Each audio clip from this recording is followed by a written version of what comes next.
Hello everyone, welcome back to another art process video. Today I am doing this card game using POSCA markers. So here's my POSCA marker, and these are a couple colors I'll be using. But basically this game is called Duck Duck Moose. It's a DIY card game, and I'm going to walk you through how I did it during my holidays.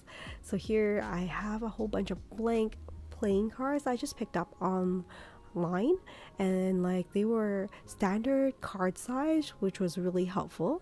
And then I decided to do like different forms of PSYDUCK, which is like a Pokemon, and I want to do PSYDUCK dressed up in like all types of different Pokemon. I don't know all the Pokemons, I know some of them when I was younger, but like my kids are getting into them, and I thought like this is like a great game for us to practice memory and also integrate a character that they really like.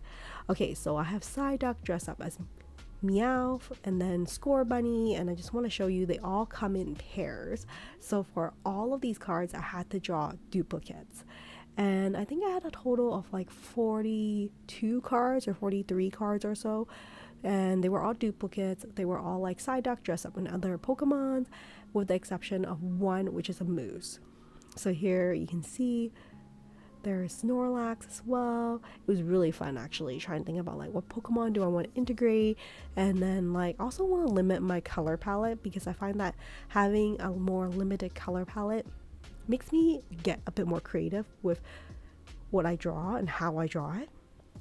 Here's an Eevee. So you can see I start off with like just like a plain PSYDUCK, and here are all the cards that I have not done yet, but I just want to show you what I have so far. So far, like, it's looking pretty cute. Debating if I should like write words on it, if it's like Pika Duck or like side duck or something like it, to indicate that it's like a PSYDUCK but like a mesh of another Pokemon. Like this Bulbasaur I think looks pretty cute, and I'm trying to keep like the original PSYDUCK feet for some of it so you can tell that he's in a costume, but like I think the Snorlax is really cute as well. Well, do you have a favorite so far for these PSYDUCK in costumes that I've drawn? Because I think they all look like so cute. And surprisingly, there's like a lot of Pokemons that I am not familiar with, because I have not been catching up honestly with Pokemon in a while. So it was really interesting as I was going through Pinterest and looking for like what's the most popular Pokemon, while also trying to figure out like what kind of Pokemon my kids like and integrate those into the collection. So at the end I did come out with like I think we would roughly around 20 or so, because I had to make them in pairs, and there's like 43. So there were like 22 pairs of Pokemon, and honestly like it was difficult in the beginning to draw the Pokemons consistently so they look exactly the same, but like with a lot of repetition, because I drew a lot of PSYDUCK, they did look pretty similar. I would say it was helpful to use one reference card in the beginning of a PSYDUCK in a Pikachu costume and just like put it side by side for every single drawing. You can see this Jigglypuff that I was working off in the beginning. You can see it's not exactly the same, but like over time as I got more practice, I did find that they started looking a little bit more similar, which I'm really glad it did. Okay, so those are all the Pokemons that I've done so far. I didn't get a chance to film all of the Pokemons that I did, but it's more of the process that I'm trying to show you, including here I'm going to show you how I drew, like, for example, this PSYDUCK from this version to transferring to this other card. So you can see I can start off with like the duck's bill, and like I think having like the main center part drawn first and then drawing everything around it gives me a good idea of like where the center of the piece is and like what to focus on. And for every single one of my PSYDUCKs, I really just focus on like the head first and then thought about the costume later, and I try to just roughly have the right size. It's never exactly the same, but that's really okay. Like if I wanted to be exactly the same, probably would just like copy, scan and print it, but I really want that authentic drawing experience, so that like when my kids are playing with this deck of cards, or maybe like a few years later, they would appreciate it so much that it's not just like something that I printed, but I spent time to draw each and every single card. Okay, so you can see I drew in my duck with my yellow POSCA marker. Is not exactly the same. I'm trying my best.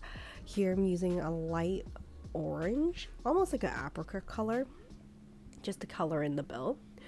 making sure I color within the lines, and also like not leaving any gaps or white space in between.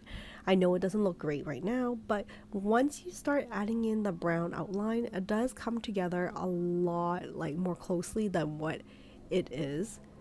But that's a closer look at it, and that's how I start off every single piece, and then I let it dry. Now the acrylic that I'm using is pretty fast drying, but if I were to accidentally like smudge it with my hand, it does smudge. So I try to start with my lighter colors first and then work towards darker colors. And instead of using black as an outline, I'm using a brown as an outline, and honestly think it came out really well because I think the brown is a little bit softer and warmer of a color instead of like a harsh black line, let's say from a Sharpie. So I'm really glad I chose to outline with this brown marker. So from there, I just used my brown marker to finish the outline for the rest of the characters, and I did that repeatedly for all of the PSYDUCK cards. So I'm looking forward to playing these with my kids. So far, honestly, we've been only using them as like memory cards, so we would cover them on one side and then like turn them over, and we would each take turns turning them over until we get a pair, and whoever has the most pairs at the end will win. But ultimately, my goal is to play kind of like a old maid version, and that's a really old game, but basically like it's called Duck Duck Moose. The idea, there may be like 2, 3, 4 players, and then if you get a pair, you put it aside and goes towards you.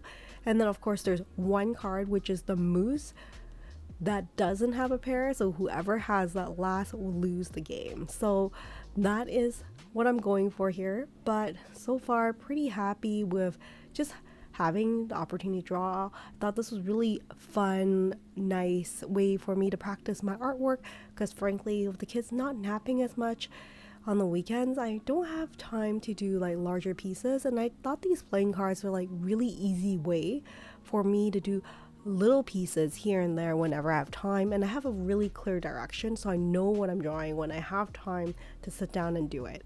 Hopefully you found this DIY card game inspirational, and maybe like you would do something similar.